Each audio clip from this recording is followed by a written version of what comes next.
Hello, welcome back to Uptake Online. It's me again, it's a bit Christopher. I'm going to show you how we use sequencing numbering in doing numbers.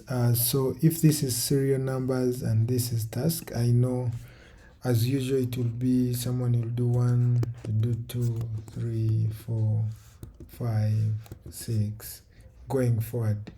But don't do that. Then another person may choose to do equals a plus 1, that is a1, that is 1 plus a1. Okay, you may start with 1, then you say equals to the first one plus 1. Then you go on autofilling this one downwards. Please, still don't do that. It is too manual. Now, this is what you're meant to do. So in Office 365 or Excel 365, there is a new formula called sequences. So is equal to sequency.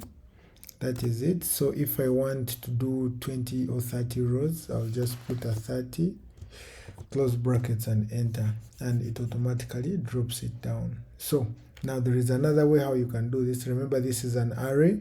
Now I want to number only tasks that are filled in. So here, instead of the 30, I'll say, okay, I'm going to count alphabet that is here. Anything that is put in here up to wherever it reaches, count that. So I'll close bracket and enter. So that is it. You see, that is a 3 because I have only 3 tasks. So if I put here meals, it will name the 4th.